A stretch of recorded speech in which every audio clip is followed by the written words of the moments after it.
안녕하세요. 바란예언교회 전재원 목사입니다.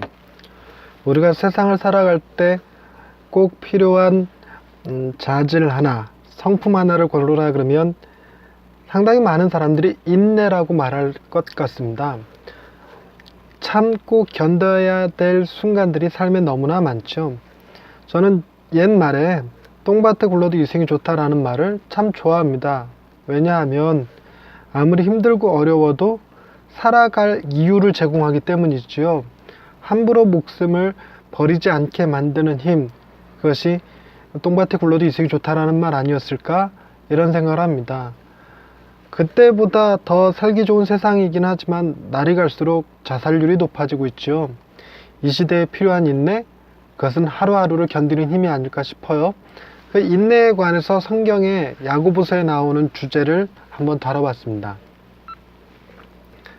샬롬, 하나님의 평강이 삶에 가득하시기를 기원드립니다.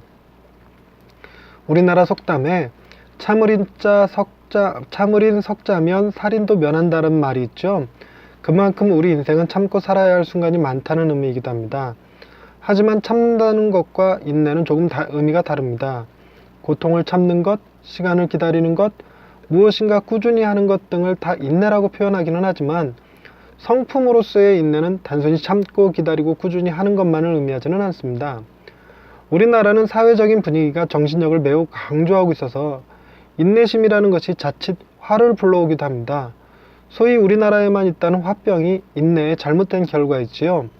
이런 인내는 몸을 오히려 상하게 하고 맙니다. 인내심을 발휘해야 하는 순간과 병원을 찾아야 하는 순간을 오판하게 되면 생명을 잃을 수도 있습니다. 아프면 약을 먹어야 하고 힘들면 쉬어야 하는데 이런 것마저 인내심으로 포장되어 견디라고 한다면 결코 옳은 것이 아니겠지요. 주의 동생이자 초대교회 수장이었던 야고보는 그의 편지 야고보서에서 서두에 인내에 관한 언급을 하고 있습니다. 야고보서 1장 2절부터 4절까지의 말씀을 보겠습니다. 내 형제들아, 너희가 여러가지 시험을 당하거든 온전히 기쁘게 여기라. 이는 너희 믿음의 시련이 인내를 만들어내는 줄 너희가 알미라. 인내를 온전히 이루라. 이는 너희로 온전하고 구비하여 조금도 부족함이 없게 하려 함이라. 아멘. 야고보는 인내로 시련을 견디라고 하는 것이 아닙니다. 오히려 반대로 이야기하고 있죠. 시련이 인내를 만들어낸다고 말입니다. 여러가지 시험을 견디는 것은 인내가 아니라 기쁨입니다. 아무런 의미가 없는 시험은 없지요. 하나님이 우리의 삶을 지켜주고 계시고 우리의 생로병사에 함께하고 계심을 믿는다면 시험이란 우리가 더 나은 사람이 되기 위한 과정에 불과합니다.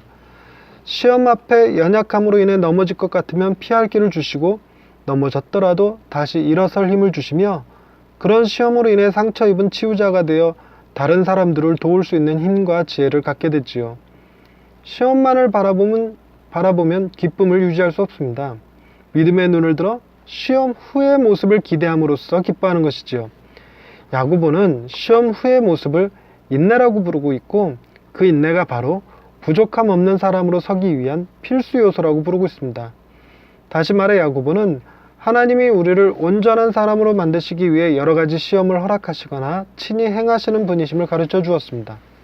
이런 성경적 관점에서 인내는 단순히 참고 견디고 꾸준히 해내는 능력이 아니라 어떤 상황에서건 기쁨을 잃어버리지 않고 더 나은 것을 기대함으로 건강한 인생을 살아가게 하는 온전한 사람의 기본 성품으로 표현하고 있습니다.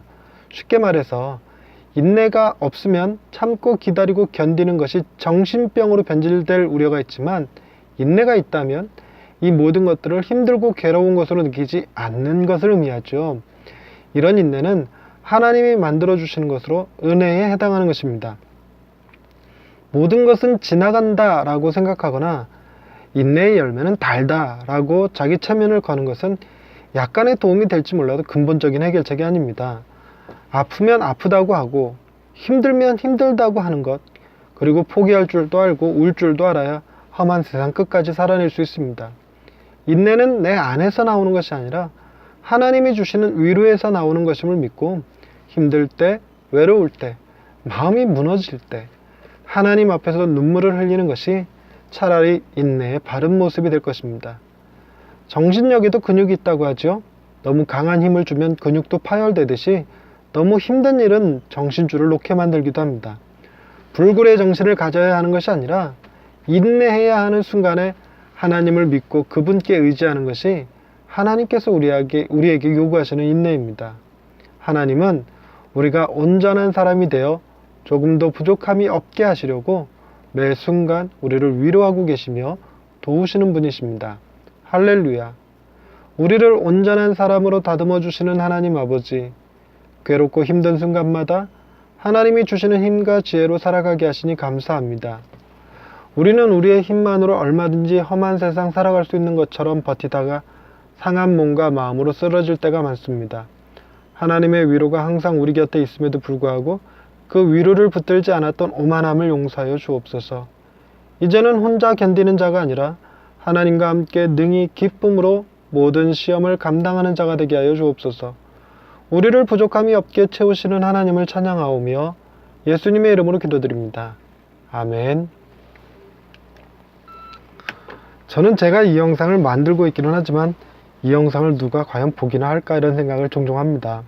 근데 오늘 어느 한 목사님이 영상 잘 보고 있다고 문자 한번 주셨네요. 근데 뒤에 배경이 조금 거슬린다고 오늘도 어떻게 커튼이 조금 이상하게 걸쳐 있었네요. 으악! 사고도 치네요. 사고도. 이게 떨어지면서 컴퓨터에 계산기도 떴습니다. 우리가 인내하면서 살아야 되는 것 쉽지 않은 일일 수 있습니다. 내가 하려니까 쉽지 않죠. 하나님이 도와주시면 능히 감당할 수 있지 않을까요? 저는 하나님이 주시는 힘으로 여러분이 살아가실 수 있었으면 좋겠습니다. 저 역시도 마찬가지고요. 오늘 하루 하나님 안에서 화이팅 하시기 바랍니다. 감사합니다.